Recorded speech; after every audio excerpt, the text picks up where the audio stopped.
नमस्कार, PTC news देख रहे सभी दर्शकों का स्वागत। मैं हूं आपके साथ अतुल वर्मा, लेकर हाजिर हूं प्रदेश की तमाम खबरों का हाल। बुलेटिन की शुरुआत करेंगे, लेकिन सबसे पहले एक नजर हेडलाइंस पर। रोहतक की तेज कॉलोनी में युवक पर ताबड़तोड़ फायरिंग। स्कॉर्पियो में सवार होकर आए 2 युवकों ने की फायरिंग। युवक घायल, अस्पताल में भर्ती। चरखी दादरी के गांव चिड़िया के पास खल से भरे ट्रक में अचानक लगी आग। धू धू कर जला ट्रक। दमकल की गाड़ी ने कड़ी मशक्कत कर बुझाई आग। दिल्ली चुनाव के आए नतीजों पर भाजपा अध्यक्ष और कांग्रेस सांसद ने दी प्रतिक्रिया। मोहनलाल बडोली ने जनता का किया शुक्रिया, केजरीवाल पर कसा तंज। सूरजकुंड अंतर्राष्ट्रीय शिल्प मेले में सीएम सैनी और कैबिनेट मंत्रियों ने दोपहर भोज में की शिरकत। कजाकिस्तान समेत अन्य देशों के कलाकारों ने बांधा समा। और सूरजकुंड शिल्प मेले में उड़ीसा और मध्य प्रदेश के हस्तशिल्पकार बिखेर रहे अपनी कला का जादू। पर्यटक जमकर कर रहे हैं खरीदारी।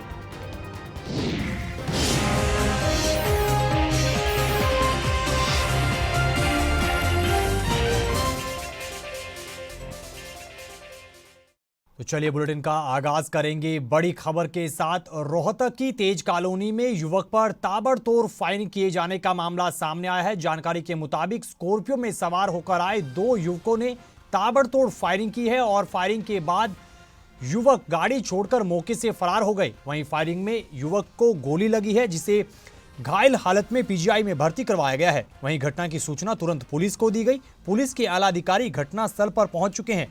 फिलहाल पुलिस इस पूरे मामले की जांच पड़ताल कर रही है। इधर चरखी दादरी के गांव चिड़िया के पास नेशनल हाईवे 152D पर खल से भरे ट्रक में अचानक से आग लग गई और देखते ही देखते ट्रक आग का गोला बन गया। वहीं जानकारी मिल रही है कि हादसे में ट्रक चालक बाल बाल बच गया है। आग लगने की सूचना तुरंत दमकल और पुलिस को दी गई, जिसके बाद घटनास्थल पर पहुंची दमकल की गाड़ी ने कड़ी मशक्कत के बाद आग पर काबू पा लिया। ट्रक चालक ने बताया कि वो इंदौर से पंजाब के राजपुरा में खल लेकर जा रहा था, तभी रास्ते में अचानक आग लग गई।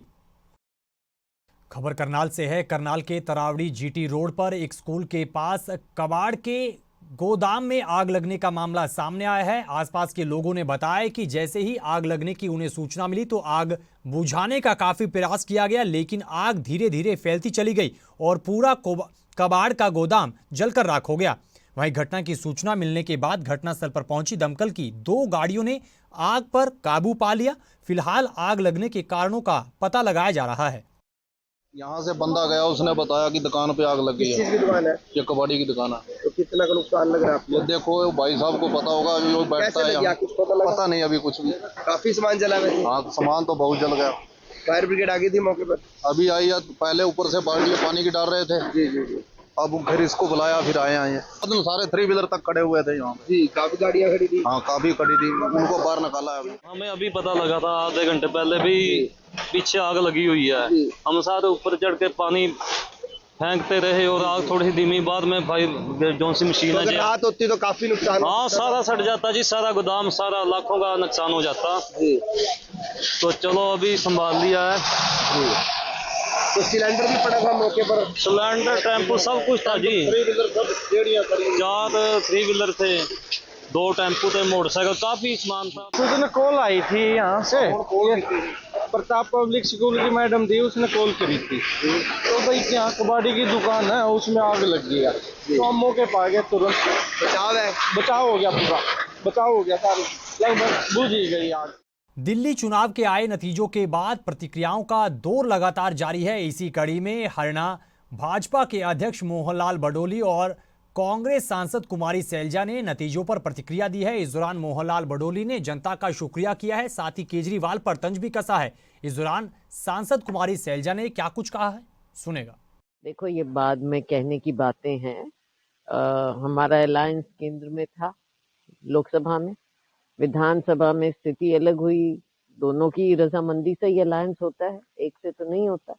जो भी हालात हुए, लेकिन हम अपनी पार्टी को मजबूत करेंगे। दिल्ली में आने वाले समय में जमीन पर रहकर काम करके हमने अपनी पार्टी का वोट बैंक मजबूत बनाना है और आने वाले समय में भाजपा का विकल्प कांग्रेस पार्टी नहीं देना। ये वर्ष 2025 का विधानसभा का चुनाव दिल्ली का जो दिल्ली की जनता जनार्दन ने जो आशीर्वाद भारतीय जनता पार्टी को दिया है, ये देश के लोकप्रिय प्रधानमंत्री नरेंद्र मोदी जी की नीतियों की जीत है। ये देश के लोकप्रिय प्रधानमंत्री नरेंद्र मोदी जी के विकास की गारंटी और गरीब का हक गरीब के घर तक पहुंचे, इस बात की गारंटी का विश्वास दिल्ली की जनता ने किया है। और ये बहुत लंबे समय के बाद जो भारतीय जनता पार्टी की सरकार बनी, इसके लिए मैं दिल्ली की जनता जनार्दन का आभार प्रकट करता हूं, धन्यवाद करता हूं। और हमारे हरियाणा प्रदेश के लोकप्रिय मुख्यमंत्री नायब सिंह सैनी जी के ऊपर जो आरोप केजरीवाल जी ने उस समय लगाए जब चुनाव के समय झूठ बोलकर, और जो हमारी आस्था का बिंदु है, जो हमारे संस्कार जहां से हम लेते हैं। इधर हरियाणा कांग्रेस के अध्यक्ष चौधरी उदय भान ने दिल्ली चुनाव के नतीजों पर अपनी प्रतिक्रिया दी है। इस दौरान उन्होंने कहा कि अगर केजरीवाल साथ मिलकर चुनाव लड़ते तो नतीजे कुछ और ही रहने वाले थे। वहीं उन्होंने ईवीएम पंजाब के नेताओं के दिल्ली जाने, इसके अलावा निगम चुनावों को लेकर भी अपनी प्रतिक्रिया दी है। और फिर उसके रिजल्ट जो देखने को मिल रहे हैं ईवीएम से, उसी की वजह से सुप्रीम कोर्ट में, हाई कोर्ट में केस चल रहे हैं। एडीआर और दूसरी जो कई वोट फॉर डेमोक्रेसी जैसी संस्थाएं, वो केस करे हुए हैं, पॉलिटिकल पार्टीज केस किए हुए हैं। तो ईवीएम की क्रेडिबिलिटी पर प्रश्न चिन्ह लगे हुए हैं। अब ये छोटा इलेक्शन है लोकल बॉडीज का। अभी उत्तराखंड में चुनाव हुए हैं, वहाँ पर बैलेट पेपर से चुनाव हुए हैं। उत्तराखंड में जब बैलेट पेपर से चुनाव हुए हैं तो हमारी मांग है कि हरियाणा में क्या दिक्कत है, हरियाणा में भी बैलेट पेपर से चुनाव किए जाएं, जिससे कि विश्वसनीयता कायम रहे, फ्री एंड फेयर इलेक्शन हो। ये लगे कि हाँ, विपक्ष की जो मांग है उस पर जो स्टेट इलेक्शन कमिश्नर ने विचार करते हुए उस पर अगर करते हैं तो उससे एक बहुत अच्छा संदेश भी जाएगा। सकारात्मक सोच के साथ में लोग उतरेंगे। तो उसके लिए हमने ये है कि 3 बजे हम आज मिलेंगे स्टेट इलेक्शन कमिश्नर से। खबरों में आगे बढ़ेंगे, अगली खबर का जिक्र करेंगे।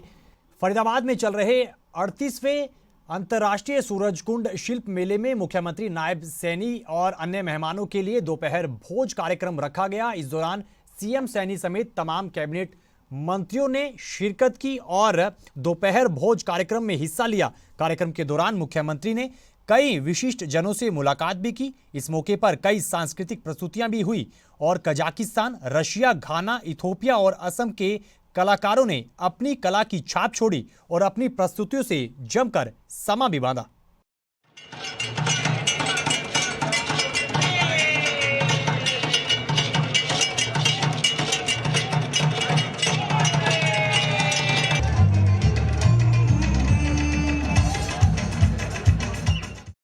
तो फरीदाबाद में अंतर्राष्ट्रीय सूरजकुंड शिल्प मेला चल रहा है और इस शिल्प मेले में उड़ीसा और मध्य प्रदेश से आए हस्तशिल्पकार अपनी कला का जादू बिखेर रहे हैं और तमाम पर्यटक उनकी कला की न केवल तारीफ कर रहे हैं, प्रशंसा कर रहे हैं, बल्कि जमकर खरीदारी भी कर रहे हैं। बता दें कि ताड़ के पत्तों पर उकेरी गई उड़ीसा की पट चित्रकला मेले में पहुंच रहे पर्यटकों को काफी आकर्षित कर रही है। वहीं उड़ीसा से इस कला को लेकर पहुंचे क्राफ्टमैन ने बताया कि ये करीब 200 साल पुरानी कला है और धार्मिक थीम के ऊपर ताड़ के पत्तों पर सुई के जरिए ये चित्रकारी की जाती है।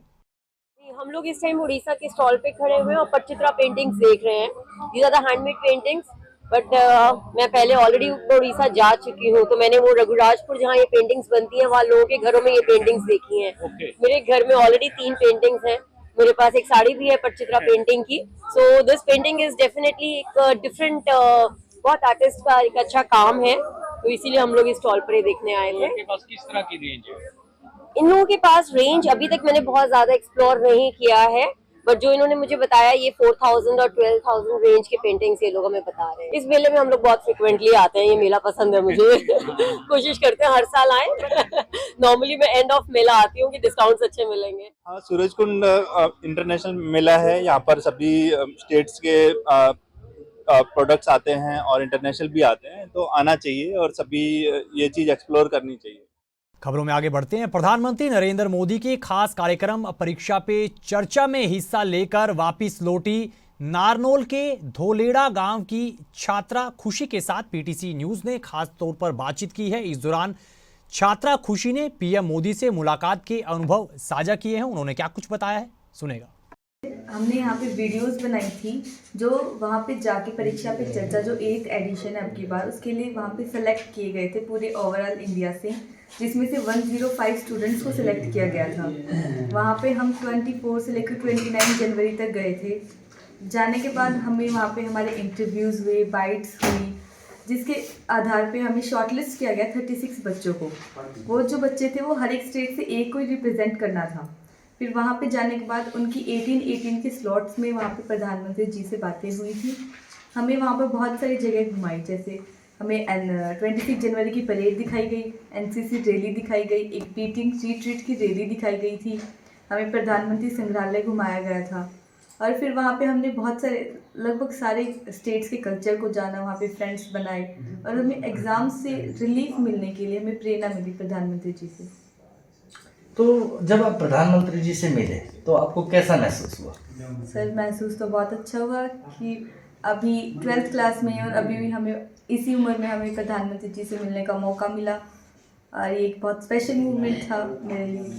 क्या इसको आप इस तरह से नहीं देखते, छोटी सी उम्र, बाल्यकाल अवस्था, उस अवस्था में आप देश के जो सबसे बड़े लीडर प्रधानमंत्री नरेंद्र मोदी जी हैं, आपने उनसे मुलाकात की, किस तरह का अवसर रहा, किस तरह की खुशी महसूस हुई आपको? सर बहुत खुशी हुई कि हमें इतनी सी उम्र में प्रधानमंत्री जी से मिलने का मौका मिला।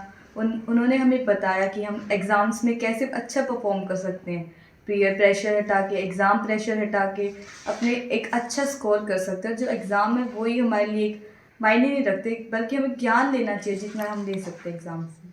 आपको जो परीक्षा पे चर्चा कार्यक्रम हुआ, इस कार्यक्रम की प्रेरणा कहाँ से मिली? सर ये प्रेरणा मुझे मेरी टीचर से मिली थी। टीचर्स ने मेरा ही इंटरव्यू कराया था, राकेश सर ने, और उन्होंने मेरा वीडियोस बना के वहाँ पे डाली थी। अगर बात करें आपके परिवार की, तो आपके परिवार में कौन कौन है? मेरे परिवार में मेरा एक जॉइंट फैमिली है। मेरे पापा, मम्मी, दादाजी, दादी जी, चाचा, चाची सारे हैं। मेरे पापा एक टीचर हैं और हमारी फैमिली में ज़्यादातर जो है वो टीचर्स ही हैं।